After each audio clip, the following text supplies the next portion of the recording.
Hello, and welcome to the Click and Obey podcast. Today is going to be a little bit different. It's kind of just me here. Mesh and I had talked about just doing some individual episodes where we could spend, 10, 15 minutes covering a topic. And this one, I'm starting kind of a new thing where we're going to call it the case for optimism. I look at what's happening right now.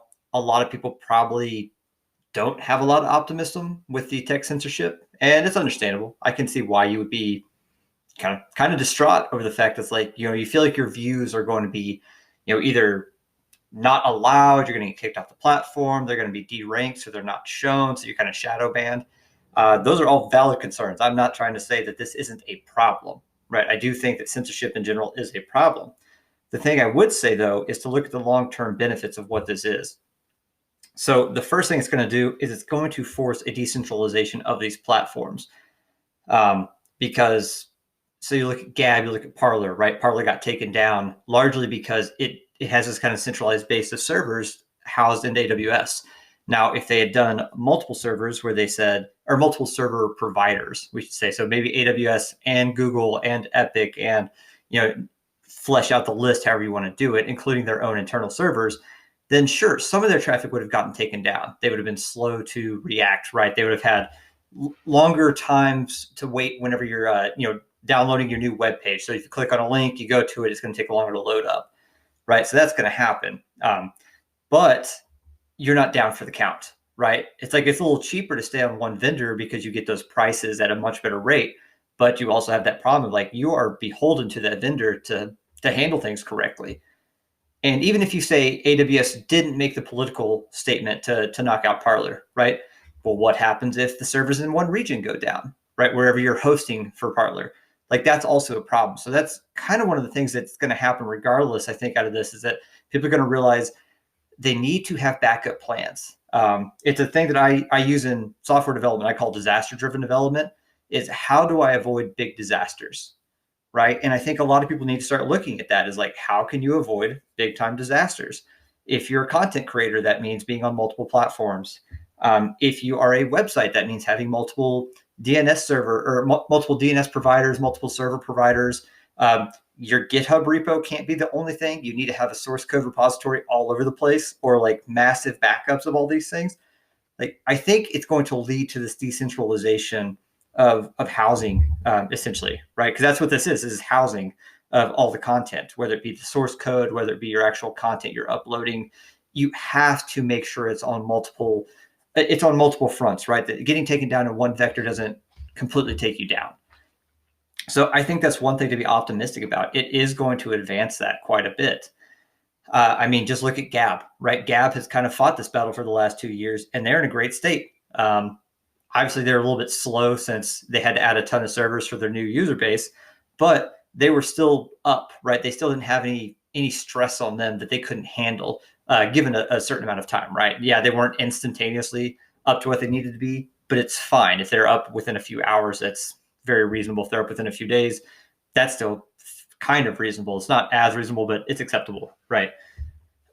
So I just look at the situation and I think to myself, it's like, well, this is going to lead to stronger avenues for, free speech and thought. Like realistically, yeah, Twitter, Facebook, AWS, Google, Apple, they can ban you, but the only reason they're the only game in town is because they are currently, right? MySpace was the big social media platform forever ago, and it's gone now. And you look at anything, you look at Blockbuster, right? Blockbuster used to be where you get your videos at. Like that's just, it's not even a joke of a thing anymore. It doesn't exist, period. What is there, one Blockbuster? I think that even got shut down.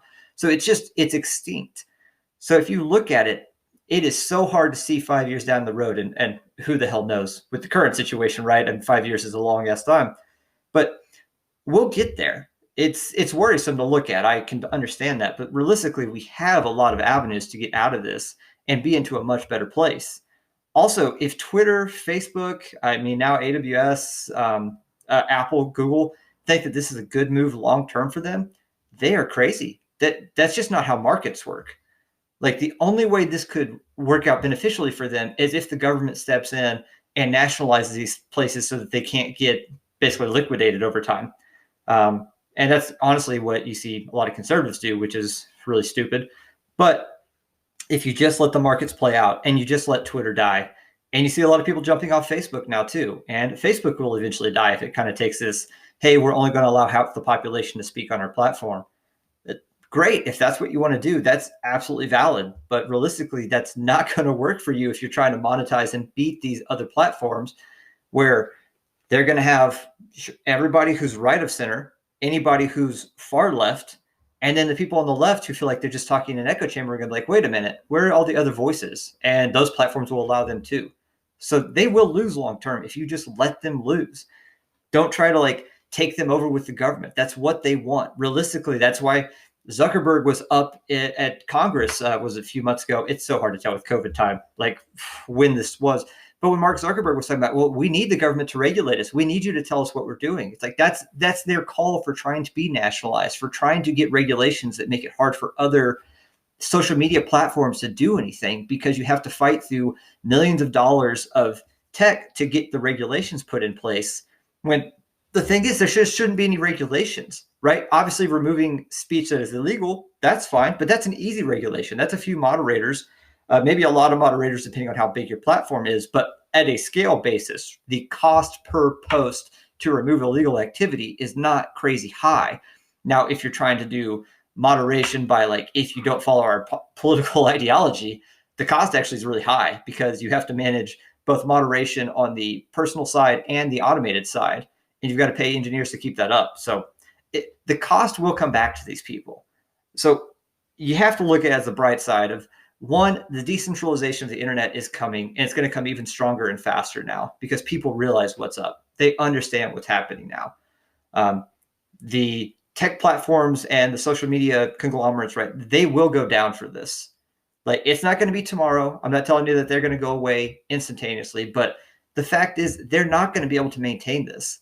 And that doesn't, at 2025, maybe 2030, maybe, I don't know, but someone will beat them because it's not something you can do where you cut off essentially half the population.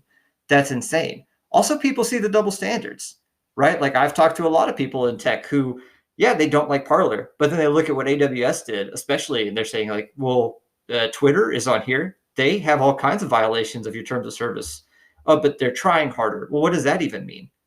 You have the CIA, the biggest propaganda wing, of anybody in the world, caused more murder than anybody in the world. And yet they're still on, right? You've got these massive government contracts. So it's clear you're not against propaganda or against violations of your terms of service. You're just against the people who don't share your politics, right? That's what it shows. And a lot of people are really pissed at that. And I can understand too where people don't feel like that's the case. But trust me, I know people at Amazon. This is not sitting well. This is not people like, oh man, this is totally fine. It's no big deal. We hated Parler, but we love Twitter. They look at this as like, why are we even involved in this? Right? Like, why can't we be agnostic? Why is this a thing? If you want to say, hey, they busted our terms of service, great. And then you kick off Twitter and you kick off the CIA and you kick off all these other things.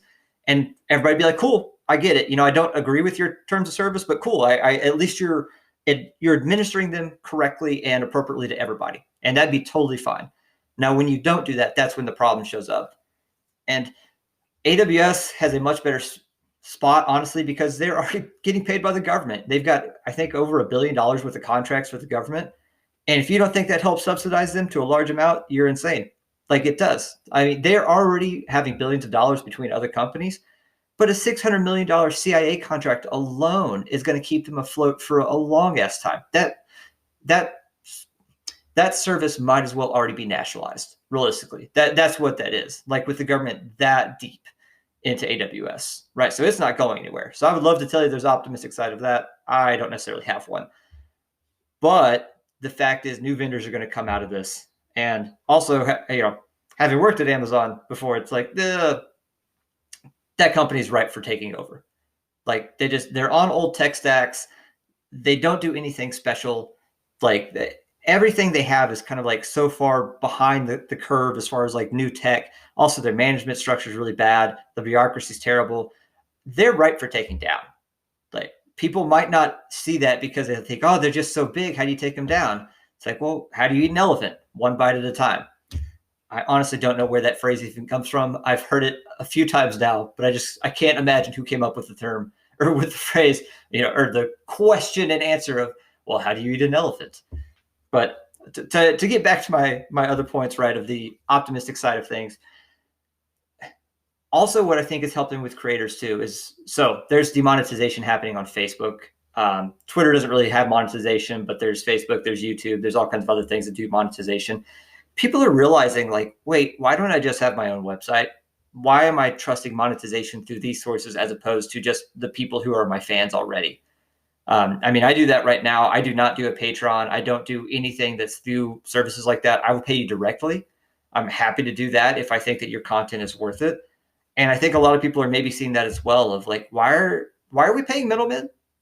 Like, I get initially why it happened, right? Because like, oh man, we don't really have a good way of doing this. But now that we all know we do, we all have a great way of paying directly to the creators that we want to. Why in the world are we not? Why are we going through Patreon? Why do they not just have their own kind of, I hate PayPal, but PayPal works for today. There will be other vendors in the future, because that's another thing that Gab and others are going to have to figure out. Bitcoin is an alternative. I am not keen on Bitcoin is not the term. I worry, right? The volatility is still really high on Bitcoin, which is what worries me. But there's things like that you can go through and do. And that's another thing. It's decentralization of currency. All of this decentralization is good long term. It might not feel like it. And honestly, the efficiency gains from being centralized is a lot if you do it correctly, right? If you look at having an ecosystem where everything, you can go to one spot and you can kind of branch out from there. Yeah, that's uber efficient, until that one spot decides what you can and cannot post and what you can and cannot see, and what you are able to do and what you're able to think. Then it becomes a real burden. And so it's just worth that extra cost to decentralize. I even look at what I'm doing now with, I'm getting off Gmail, I'm getting off Google for basically everything. I've been off Google for search and other things for a while, but just getting out from these big tech platforms and just finding the platform that you think suits what your needs are and going on to that. The big problem too with these massive ecosystems of centralization, they're not great at anything. Think about Amazon Prime. So you've got Amazon Prime Video and music, and it's like, oh man, I've got this great ecosystem. I can do photos, videos, etc. The Prime Video app sucks. It's bad. Amazon Music kind of sucks. It's kind of bad, right? All these things that are free as part of your subscription, which also means they're not free, right? You're just paying for them in a roundabout way. They're not great, right? They're not things like Netflix kicks their ass. Hulu kicks their ass. Disney Plus kicks their ass. They have a little bit of content, but realistically, they're not great at it. Amazon Music is a joke. Like Spotify and Pandora are hands down way better. And if you look at it like that and you start to realize, like, oh yeah, the apps that are centralized and part of a single ecosystem actually are kind of weak because they don't specialize. They're not saying, hey, this is the great thing that I'm going to focus on. I'm going to kick ass and I'm going to be the best of the best at it. They're not trying to be the best. They're trying to be good enough to maintain you because of the ease, right? And I get it. Sometimes you don't necessarily need that. You don't need the best of the best, and having something free, quotes used here, is the ideal. But you just have to think about long-term, what do you want to do? Because if the goal is to, just have the thing the most convenient, and yeah, the censorship probably won't come for you, and the deplatforming probably won't come for you, you're probably right. I mean, realistically, that's not going to happen.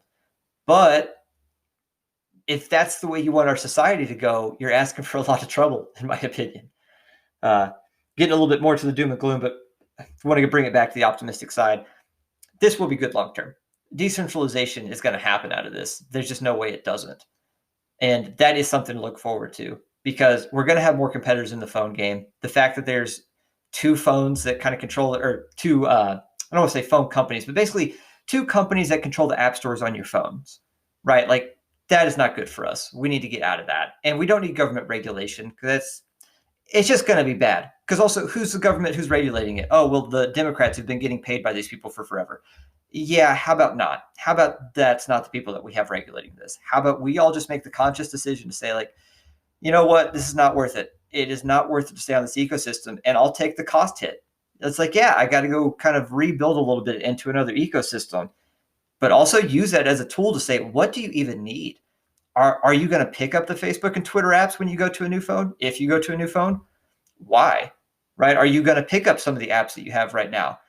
You might have 3 pages of apps on your phone and look at it. It's like, what the hell? Why do I have 3 pages of apps? It's a good time to consolidate as well as decentralize, right? And that's why I look at this optimistically. I think we've got a great long-term future outcome that's going to come out of this. Hopefully, getting people off social media is one of those outcomes as well.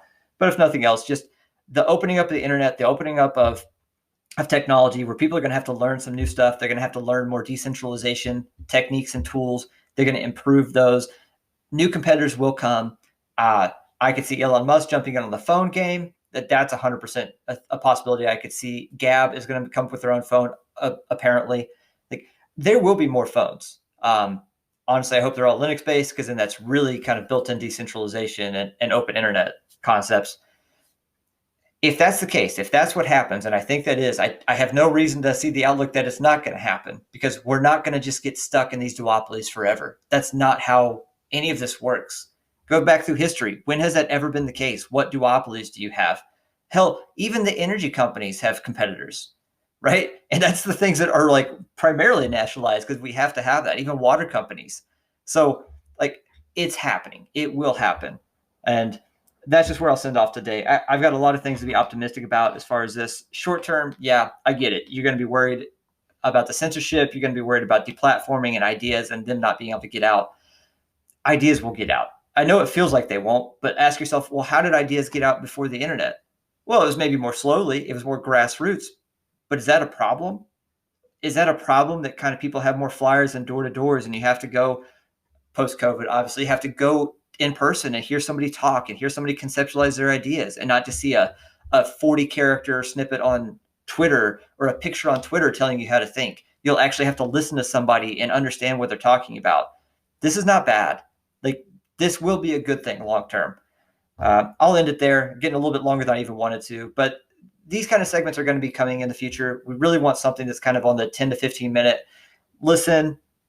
You know, I want to make more of these, the case for optimization, the case for optimism segments, where it's like there's a lot of things to feel good about. It seems like it can just be so daunting, just the way society is right now. But realistically, we are living in the best, safest time that has ever happened. There are a lot of things to feel good about. And I'm going to try to make more segments talking about how I feel good about a lot of things and how you should as well. But so that ends it for now. Mesh always does the outro, so I'll give it my best shot. But you know, if you like what you hear, share it. We are across all podcasting platforms. We have the Facebook group. Love to hear feedback from you. Rate us if you feel like it. If you don't, still rate us. We'd love to hear your feedback in general. And to that end, peace.